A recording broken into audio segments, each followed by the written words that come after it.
ଭାଇ ଜିନିଷଟା କ'ଣ ମୋତେ ଟିକେ କମେଣ୍ଟ କରି କହିବେ ଏଇ ଜିନିଷଟା ବିରିୟାନୀ ଭିତରେ ବାହାରିଲା ଏଇଟା କ'ଣ ଆକ୍ଚୁଆଲି କ'ଣ ଏଇ ଜିନିଷଟା କୋଟା ଗାଈ ଯେଉଁ ଖାଏ ନା କ'ଣ ମାନେ ବିରିୟାନୀ ଭିତରେ ଏସବୁ ଜିନିଷ ବାହାରୁଛି 110 ଟଙ୍କା ନେଉଛନ୍ତି ବିରିୟାନୀ ଇଏ କ'ଣ।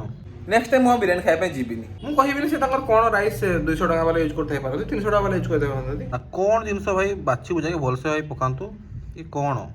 ତ ଜଣେ ହାଫ୍ ପ୍ଲେଟ୍କୁ କାହିଁ 110 ଟଙ୍କା ଦେଇକି ଆଣିବ ତାହେଲେ କାହିଁ ଜଣେ ଫୁଲ୍ ଆଣିବନି। ଆଉ ଗୋଟେ ସିଝି ଚ୍ୟାନେଲ୍ଟି ଦେଖିବା ସିଝିଛି କିନ୍ତୁ ଟିକେ କଞ୍ଚା ଅଛି ବଟ୍ ତାଙ୍କ କଥା ଆମ ଓପିନିଅନ୍ ଯାହା ଆମେ ଦେବା କଥା ଦେଲୁ ଏଗୁଡ଼ା ଲାଗିଲା ମାନେ କେତେ ପାତିଆ ପାତିଆ ହେଇଛି ସେ ଚିକେନ୍।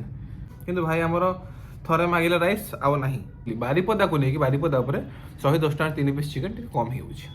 ତ ମୁଁ ଏବେ ଟିକେ ଯାଇଥିଲି ମାର୍କେଟ ତ ଖାଇବା ପାଇଁ ଟିକେ ଇଚ୍ଛା ହେଲା ବିରିୟାନୀ ଗରମ ଗରମ ମାନେ ଦ୍ୱିପହର ଲଞ୍ଚ ଟାଇମ୍ ହେଇଗଲା ମୁଁ କହିଲି ଯାଇ ଟିକେ ବିରିୟାନୀ ଟିକେ ନେଇ ଆସେ ଯେହେତୁ ମାର୍କେଟ ଯାଇଥିଲି ମୁଁ କହିଲି ଯାଇ ବିରିୟାନୀ ନେଇ ଆସିବା। ତ ବିରିୟାନୀ କେଉଁଠୁ ଆଣିଛି କ'ଣ ସେଇଟା ଆଗେ ଫାଷ୍ଟ ସେଇଟା ପରେ କହିବି। ତ ଆଗେ ଦେଖି ଦିଅନ୍ତୁ ବିରିୟାନୀର ପିସ୍ କିଛି ଏମିତି ଅଛି ଗରମ ଗରମ ବାହାରିଛି ବିରିୟାନୀର ପିସ୍ ଇଏ କିଛି ଅଛି ଆଜ୍ଞା ପିସ୍ 3 ପିସ୍ ଅଛି ମିଡ଼ିୟମ୍ ସାଇଜ୍ର ପିସ୍ ଅଛି ଓକେ ଆଉ ରାଇସ୍ ଅଛି ସଫିସିଏଣ୍ଟ। ଏବେ କଥା ହେବା କେଉଁଠୁ ଆଣିଲି କ'ଣ କେମିତି ରେଟ୍ କଥା ହେବା। ତ ଯେହେତୁ ଏଇଟା କଲିକତା ଷ୍ଟାଇଲ୍ର ବିରିୟାନୀ ଆଳୁ ଗୋଟେ ମଷ୍ଟ ରହୁଛି ଆଳୁଟା ସିଝି ଚ୍ୟାନେଲ୍ଟି ଦେଖିବା ସିଝିଛି କିନ୍ତୁ ଟିକେ କଞ୍ଚା ଅଛି ଓକେ ଆମେ ଖାଇବା ଆଉ ଟେଷ୍ଟ କରିବା। ରାଇତା ଏଇଠି ଅଛି ଖୋଲିନି ଖାଇବା ଆଉ। ତ ଏଇ ବିରିୟାନୀଟା ମୁଁ ଆଣିଛି ଯେଉଁ ବାରିପଦାର ବଡ଼ ପୋଷ୍ଟ ଅଫିସ୍ ଯେଉଁ ଆମର କଲିକତା ବସ୍ଷ୍ଟାଣ୍ଡ ପାଖରୁ ଯେଉଁ 70 ଟଙ୍କା ବିରିୟାନୀ ସେଇଠୁ ଆଣିଛି। ଗୋଟେ କଥା ମୋର ମନେ ପଡ଼ିଲା ତାଙ୍କର ଯେତେବେଳେ 50 ଟଙ୍କା ବିରିୟାନୀ ସେ ବିକୁଥିଲେ 50 ଟଙ୍କା ତାଙ୍କ ପାଖରୁ ମୁଁ ଖାଉଛି ବହୁତ ବଢ଼ିଆ ଟେଷ୍ଟ କରୁଥିଲେ 50 ଟଙ୍କା ଦେଉଥିଲେ ତଳେ 60 ଟଙ୍କାରେ ବି ଖାଇଛି ଆର ବର୍ଷ ଖାଇଥିଲି 60 ଟଙ୍କାରେ 2 ପିସ୍ ଦେଉଥିଲେ ରାଇସ୍ ଦେଉଥିଲେ ମାନେ ଜଳଖିଆ ଜଣେ ଖାଇବାଠୁ ଭଲ 60 ଟଙ୍କା କାହିଁ ବିରିୟାନୀ ଖାଇଦେବନି ଆର ବର୍ଷ ଦେଉଥିଲେ ବିରିୟାନୀ ସେ ବି ବହୁତ ବଢ଼ିଆ ଥିଲା। ତ ଏ ବର୍ଷ 70 ଟଙ୍କା ହେଇଗଲାଣି ଆଉ ରାଇସ୍ ଦେଉଛନ୍ତି ଠିକ୍ 60 ଟଙ୍କା ଭଳିଆ ଦେଉଛନ୍ତି। ଯଦି ଆପଣମାନେ ଟିକେ ଅଧିକା ମାନେ ଗୋଟେ ପିସ୍ ଏକ୍ସଟ୍ରା ମାନେ 3 ପିସ୍ ତା ସାଙ୍ଗେ ରାଇସ୍ ଟିକେ ଏକ୍ସଟ୍ରା ଯଦି ଆଣିବେ ତ ସେଇଟା ରେଟ୍ କିଛି ଦିନ ତଳେ 100 ଟଙ୍କା ଥିଲା।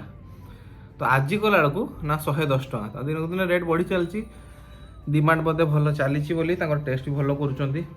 ତ ଖାଇବା ଭଲ ଦେଖାହେଉଛି ମାନେ ଭଲ ହେଇଥିବ କିନ୍ତୁ 110 ଟଙ୍କା ହିସାବରେ ଖାଲି ଗୋଟେ କଥା କହିବି ଏଇ ଯେଉଁ ପିସ୍ ଦେଉନାହାନ୍ତି କି ଦେଖିପାରୁଥିବେ ପିସ୍ର ସାଇଜ୍ ଟିକେ ସାନ ହେଇଯାଉଛି।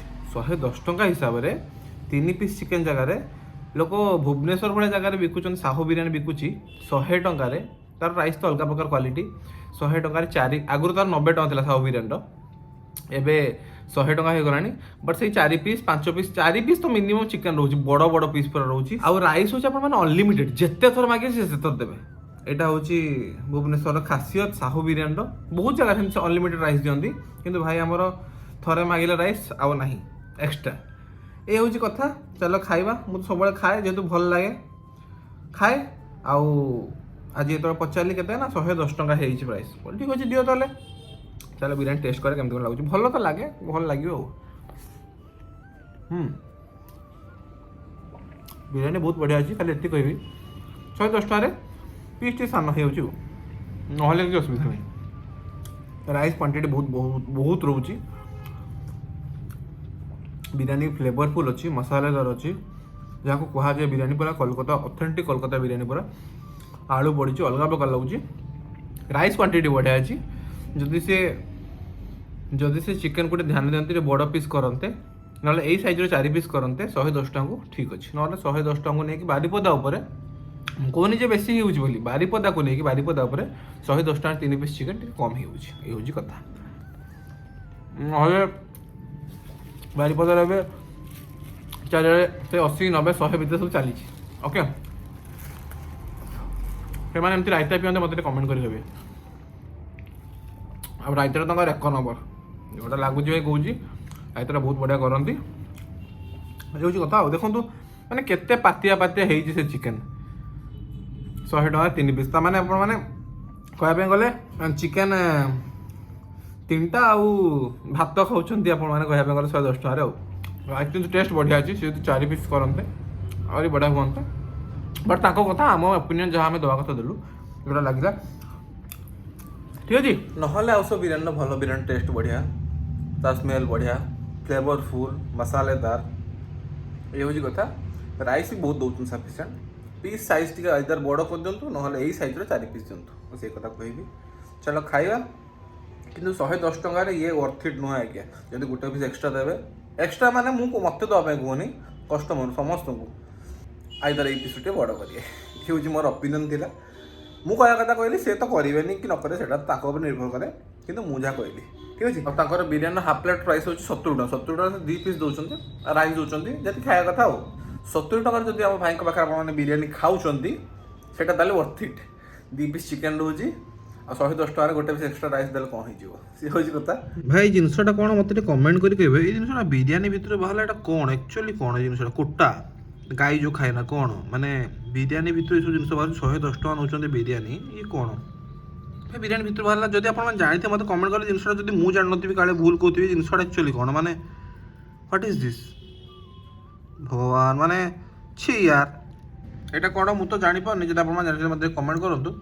ଆଉ ଭାଇ ଯଦି ବିରିୟାନୀ କରୁଛନ୍ତି ଭାଇ ଭଲସେ ଦେଖିକି ଟିକେ ପକେଇଲେ ଭଲ ହେବ, କାହିଁକି ନା ଏସବୁ ଜିନିଷ କ'ଣ ମୁଁ ନିଜେ ବି ଜାଣିପାରୁନି, କ'ଣ ଜିନିଷ ଭାଇ ବାଛି ବୁଝାଇକି ଭଲସେ ଭାଇ ପକାନ୍ତୁ। ଏ କ'ଣ ମୋ କହିବା କଥା ଏଇଆ ଯେ ଯେଉଁ 110 ଟଙ୍କା ବିରିୟାନୀଟା ମୁଁ ଖାଇଲି, ନେକ୍ସଟ ଟାଇମ୍ ଏଇ 110 ଟଙ୍କା ଦେଇକି ବିରିୟାନୀ ଖାଇବା ପାଇଁ ଯିବିନି, 70 ଟଙ୍କା ଦେଇକି ଖାଇବା ପାଇଁ ଯିବି। ମାନେ 2 ପିସ୍ ଆଉ ଆଳୁକୁ ରାଇସ୍କୁ 70 ଟଙ୍କା ଦେଇକି ଖାଇବି, କିନ୍ତୁ 110 ଟଙ୍କାରେ ବିରିୟାନୀ ଖାଇବିନି। ମୁଁ କହିବା ମାନେଟା ଆପଣ ଜାଣିପାରୁଥିବେ, 70 ଟଙ୍କାରୁ ୱାର୍ଥ ଇଟ୍ ଅଛି, 110 ଟଙ୍କା ନେଇକି ୱାର୍ଥ ଇଟ୍ ନାହିଁ ଆଉ। ଆଉ ଗୋଟେ କଥା କହିବି, ସେ ନେଉଛନ୍ତି ଆଗରୁ ନେଉଥିଲେ ବିରିୟାନୀ ଯେଉଁ ମୁଁ ଯେଉଁ କ୍ୱାଣ୍ଟିଟି ଆଣିଲି, ଆଗରୁ ନେଉଥିଲେ 100, ଏବେ ନେଉଛନ୍ତି 110 ଟଙ୍କା। ତ ତାଙ୍କର ହାଫ୍ ପ୍ଲେଟ୍ଟା 70 ଟଙ୍କା, ମାନେ ଫୁଲ୍ଟା 140 ଟଙ୍କା।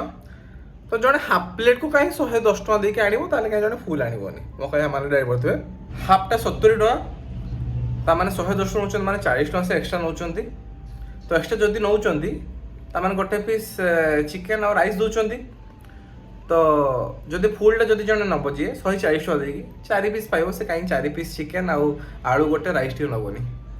ମୁଁ କହିବାଟା ଆପଣମାନେ ଖରାପ ଭାବୁଥାଇ ପାରନ୍ତି, କିନ୍ତୁ ମୁଁ ଯେଉଁ କଥାଟା କହୁଛି ଫେକ୍ କଥାଟା କହୁଛି, ଯେଉଁଟା ଠିକ୍, ଯେଉଁଟା ସତ, କି ଯେଉଁଟା ହଁ ଅଧିକା ଜଣେ ନେଉଛନ୍ତି। ମୁଁ କହିବିନି ସେ ତାଙ୍କର କ'ଣ ରାଇସ୍ 200 ଟଙ୍କା ବାଲା ୟୁଜ୍ କରିଥାଇ ପାରନ୍ତି, 300 ଟଙ୍କା ବାଲା ୟୁଜ୍ କରିଥାଇ ପାରନ୍ତି, 300 ଟଙ୍କା ବାଲା ୟୁଜ୍ କରିଥାଇ ପାରନ୍ତି। ଯେଉଁଟା ମାର୍କେଟରେ ଚାଲିଛି, ଯେଉଁଟା ସମସ୍ତେ ଖାଉଛନ୍ତି, ମୁଁ ସେଇ ଜିନିଷଟା କହୁଛି ଭାଇ। ନହେଲେ ତ ବିରିୟାନୀ ବାରିପଦାରେ 400 ଟଙ୍କା ବାଲା ବିରିୟାନୀ ବି ଅଛି ହୋଟେଲରେ, ବଡ଼ ବଡ଼ ହୋଟେଲ, ମୁଁ କ'ଣ ସେଟା ମନା କରୁଛି? ନାହିଁ, ଷ୍ଟ୍ରିଟ୍ ସାଇଡ୍ ହିସାବରେ ଯେଉଁଟା ରେଟ୍ ମୁଁ ସେଇଟା କହୁଛି। କାହିଁକିନା 90-80 ଟଙ୍କାରେ ବିରିୟାନୀ ମିଳିଯାଉଛି, ବଟ୍ ସେ କହିବେ ସେଇ କ୍ୱାଣ୍ଟିଟି ସେଇ ଟେଷ୍ଟ ମିଳୁନି। ହଁ ମିଳୁଛି, ମିଳୁନି କ'ଣ ମିଳୁଛି, କିନ୍ତୁ ଭାଇଙ୍କର କହିବା ପାଇଁ ଗଲେ ଟିକେ ଏକ୍ସଟ୍ରା ନେଉଛନ୍ତି। ଲାଷ୍ଟରେ ଖାଲି ଏତିକି କହିବି ଭିଡ଼ିଓର ଏଣ୍ଡରେ, ରାଇସ୍ ବହୁତ ବଢ଼ିଆ ଥିଲା, ଟେଷ୍ଟ ବହୁତ ବଢ଼ିଆ ଥିଲା, ମସାଲେଦାର ଥିଲା, ଫ୍ଲେଭରଫୁଲ୍ ଥିଲା, ମାନେ ଚିକେନ୍ ବଢ଼ିଆ କୁକ୍ ବି ହେଇଥିଲା, ମାନେ ଯାହା କୁହାଯାଏ ପରଫେକ୍ଟଲି କୁକ୍ ସିଏ ବି ହେଇଥିଲା। ଆଉ ଯେଉଁ ଧ୍ୟାନ ଦିଅନ୍ତୁ ଖାଲି ଏଇ ଜିନିଷଟାରେ, ଯେଉଁ କାଟି କୁଟାକି ଆପଣ ଯାହା ୟୁଜ୍ କରୁଛନ୍ତି ମସଲା ମସଲି, କୁଟା ଫୁଟା କ'ଣ ସବୁ ବାହାରୁଛି ବିରିୟାନୀ, ଭାଇ 110 ଟଙ୍କା ନେଉଛନ୍ତି ବିରିୟାନୀ, ଏସବୁ ଏକ୍ସପେକ୍ଟ ନଥିଲା ବାହାରିବାର। ଆଉ ହେଉଛି କଥା ଯେଉଁ ଆମର ପ୍ରାଇସ୍ 110 ଟଙ୍କାରେ ବାରିପଦାର ବିରିୟାନୀ ଟିକେ ଅଧିକା ପ୍ରାଇସ୍ ହେଉଛି, ମୋ ପାଇଁ ବୋଲି କହୁନି, ସମସ୍ତେ ମାନେ, କାହିଁକିନା ଜଣେ ତାହେଲେ 90 ଟଙ୍କାର କାହିଁକି ବିରିୟାନୀ ଖାଇବେନି? ଆଉ ସିଏ ପୁଣି କହିବେ ଯଦି 90 ଟଙ୍କା ଯଦି ଖାଇବେ ଟେଷ୍ଟ କେମିତି ମିଳୁଛି? ଟେଷ୍ଟ ହଁ ହେଉଛି, 90 ଟଙ୍କା କାହିଁକି ଟେଷ୍ଟ ମିଳୁନି? ମିଳୁଛି। 70 ଟଙ୍କା ଯଦି ଭାଇଙ୍କ ପାଖରେ 70 ଟଙ୍କାର ବିରିୟାନୀ ଯଦି ଆପଣମାନେ ଖାଇବେ, ତାହେଲେ ସେ ୱାର୍ଥ ଇଟ୍। 2 ପିସ୍ ଚିକେନ୍ ରହୁଛି, ଆଳୁ ବି ସେଇଠି ଗୋଟେ ରହୁଛି, ରାଇସ୍ ବି ରହୁଛି, ସିଏ ୱାର୍ଥ ଇଟ୍। 110 ଟଙ୍କା ମୋତେ କାହିଁ ଲାଗିଲାନି ୱାର୍ଥ ଇଟ୍ ଭଳିଆ। ଆଉ ପିସ୍ ବହୁତ ସାନ ହେଇଯାଉଛି।